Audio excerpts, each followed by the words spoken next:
Hi, I'm Sharon Reich Garson in New Jersey.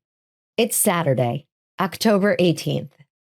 Today, Ukraine asks for Tomahawk missiles, but Trump wants to broker peace instead. The EU unveils a drone defense plan. The U.S. holds 2 survivors from a strike on a drug-carrying submarine. John Bolton pleads not guilty to charges of mishandling classified information. Prince Andrew drops his Duke of York title, and Hollywood shrugs off Trump's tariff threats. This is Reuters World News, bringing you everything you need to know from the front lines in 10 minutes, 7 days a week. President Trump, sir, do you believe you can convince Vladimir Putin to end the war in Ukraine?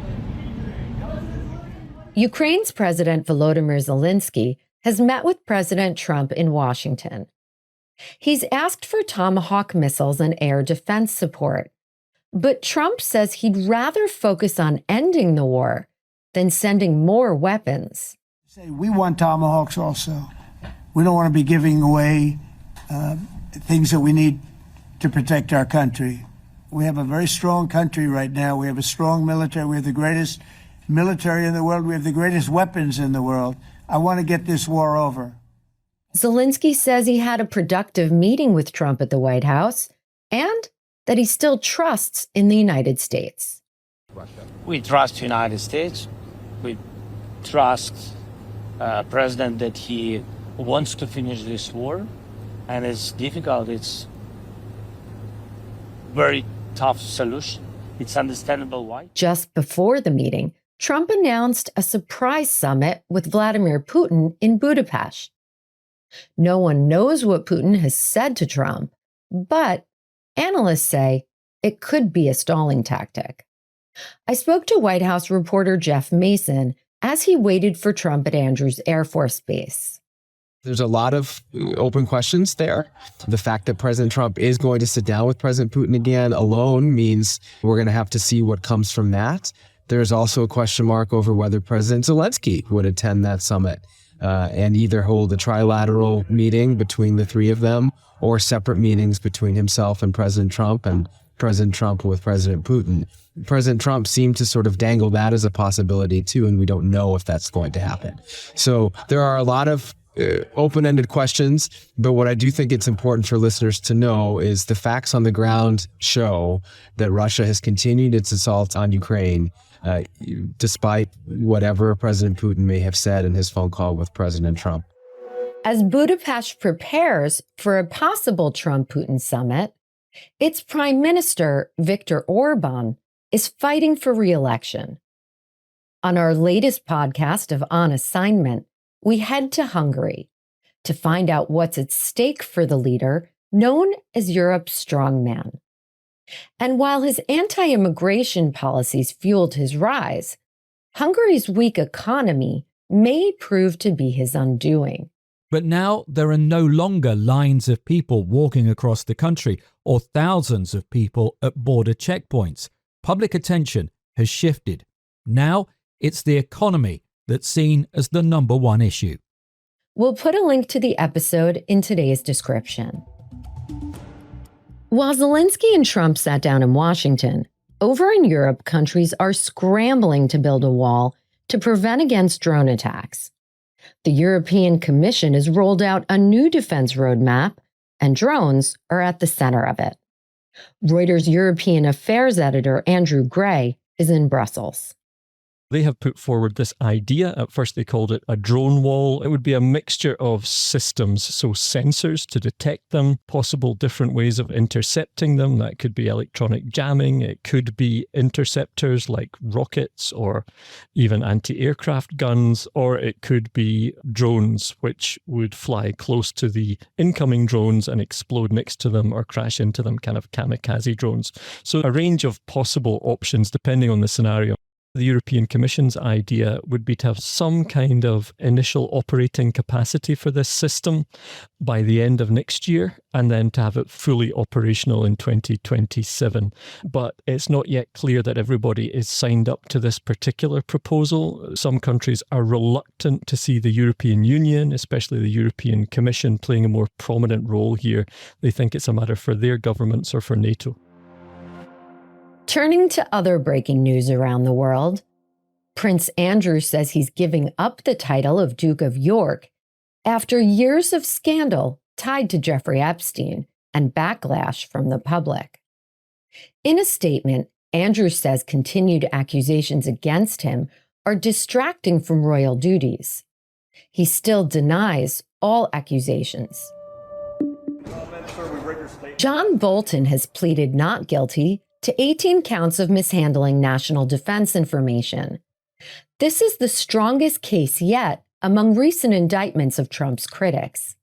Legal experts say Bolton could argue selective or vindictive prosecution, but the detailed indictment may make that harder.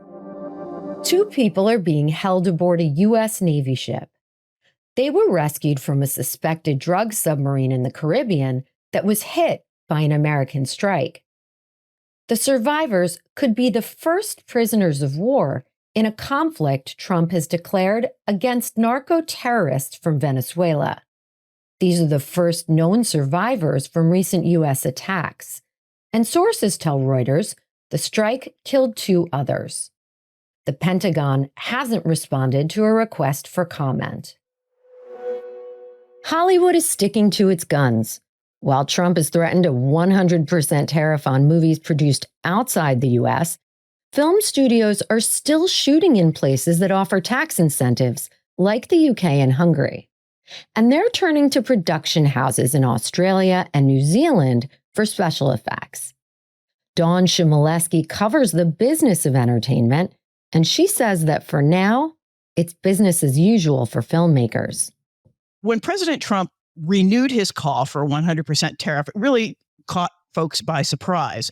And we conducted a series of interviews for those who are involved in film production.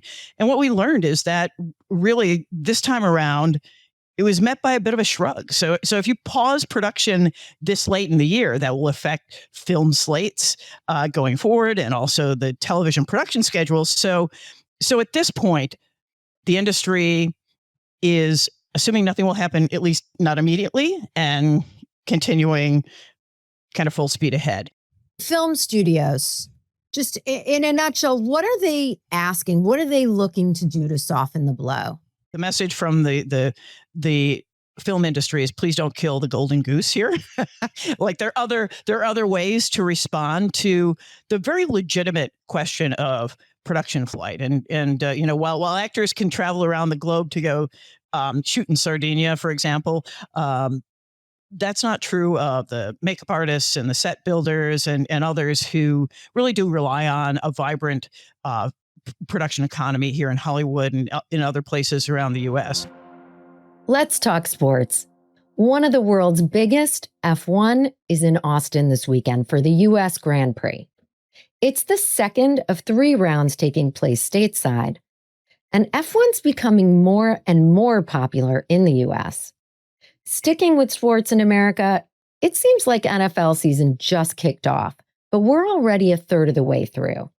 On Monday, Tampa takes on the Detroit Lions in what promises to be a blockbuster clash. Until then, though, you'll want to keep your eyes on the other side of the pond.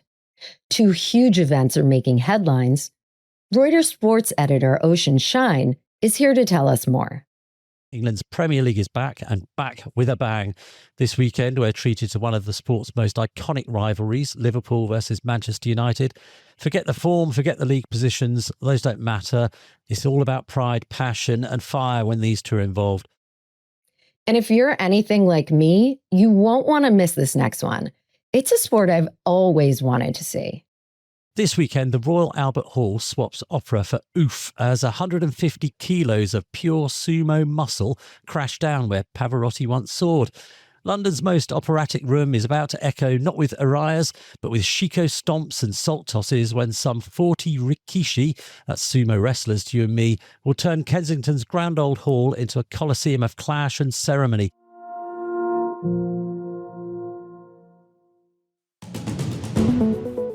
And for today's recommended read, a deep dive into how Reuters discovered Bashar al-Assad's government had conspired to move a mass grave to a hidden location in Syria's desert.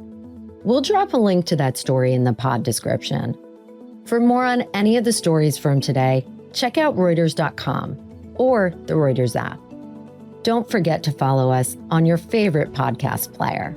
And if you're listening on a smart speaker, just ask for the latest news from Reuters 7 days a week. We'll be back tomorrow with our daily headline show.